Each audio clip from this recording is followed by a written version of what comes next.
You're getting a lot of heat for people telling you how to spend the money of the church. Hi, I'm Jen, and welcome to Christian Fire Poppy. Now, I'm about to show you a clip of an interview with James Huntsman, a former member of the Church of Jesus Christ of Latter-day Saints, and he is the son of a renowned billionaire, John Huntsman, who is suing the church to get his tithing money back.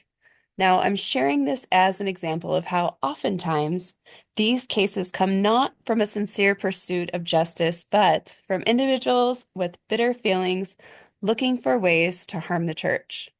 The impetus for the lawsuit, I can't ignore the fact that there was some piece of motivation behind that I wanted to give the bouncer a bloody nose exiting the bar where I had a bad experience. Speaking of bloody faces, you can see my face was a little bit bloodied this week. We had the stomach flu, something terrible this week. I passed out in the middle of the night, gashed my face on the corner of our sink faucet, had to get a couple stitches, as you can see, but I'm grateful to have both of my eyes. I didn't lose an eye.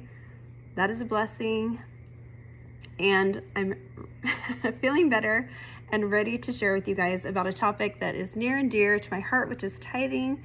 You see, my family legacy, the Knight family, is closely tied to tithing in the sense that Joseph Senior Knight was the first tithe payer in essence. He was one of the first people to give of his substance. He gave food, he gave money, and he also gave the very paper that some of our scriptures are written on.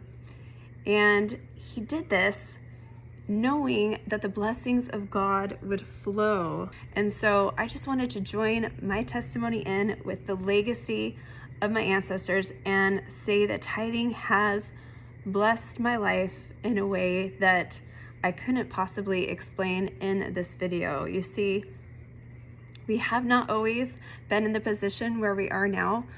We started out as young, poor students, and we had many opportunities to rely on the blessings of the Lord, to pay our tithing first. You see, the world teaches us scarcity, to be afraid, but God teaches us faith, and we know that everything is His. So as we give back to Him, He will bless us. And I trust the church and how they spend their money. That is for the prophet and the apostles to decide. And I absolutely trust their decisions that they're making. Do I think that they are perfect? Everything that they do is perfect? No. I think it's important that we continue the faith, that we sustain our leaders. And that is where my heart is at. And so I just wanted to share that with all of you. I do respect all the opinions and the beliefs of all people, but I did want to share my voice and just throw it out there and to just uphold that thought and that legacy from the beginning of the restoration of the Church of Jesus Christ of Latter-day Saints. What do you think about that, or how can others really understand the scale of this? Let me address two things. We have four overarching responsibilities. The mission of the church is to help people learn about and live the teachings of Jesus Christ, to share that message with the world, to strengthen and unite families, and to care for the poor and the needy. Now, we do this all over the world, so in terms of scope, that's the answer. The people who want to tell us how to spend the money, I would just emphasize one undergirding principle. The assets of the church are primarily income consuming. They are not income producing. 20,000 meeting houses and facilities. They're all paid for when they're dedicated. All of the utilities are paid for. They're not passing a plate or collecting money in local congregations. That's all done through the tithes that the members of the church pay all over the world. But you've got fixed costs in the maintenance, the utilities, all of those things for all of those buildings. 315 temples in operation, announced, in design, being renovated or under construction.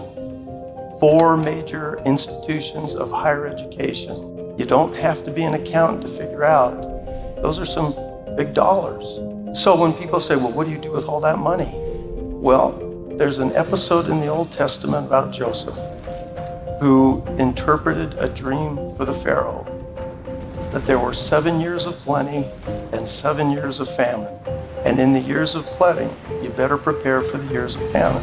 So it's pretty interesting that Elder Bednar uses the example of Joseph of Egypt and his dream about 7 years of plenty and 7 years of scarcity, because I actually had a dream about this topic of the church and tithing a couple years ago. It was before I had heard any of these cases of lawsuits involving finances against the church.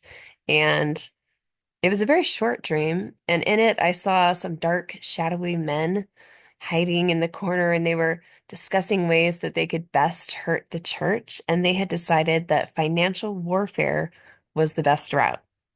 And that was it. I woke up, but the dream was so clear and so realistic that it really stuck with me. I still remember it. And I remember at the time wondering, I wonder if there are going to be, lawsuits against the church in the coming years, if this is going to be a new tactic that Satan uses to attack the church. And sure enough, there has definitely been a rise in this tactic and these methods against the church. And so I guess all I can say about it now is I just feel like it gives me comfort. And I feel like it was just the Spirit's way of saying, when you see these things, don't worry about it. God is aware of it. He gives all of us the freedom to choose, and his hand is over all things. And I know that in the particular case of this Huntsman lawsuit, the church won the lawsuit. The church triumphed over this claim. And so that's great news. So people want to speculate about the size of the reserve and all that kind of stuff.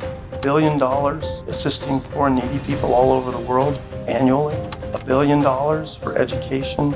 And it's necessary to maintain the mission of this church, which is to bless the lives of individuals and families. So you feel good about where you're at? You feel like it's prudent and wise? And I think it would be imprudent and unwise not to have a reserve. Thank you for joining me today as Zion Field of Many Fire Poppies will inspire hope and joy in the gospel. Join me for more fiery passion as we fly into the second coming of Jesus Christ.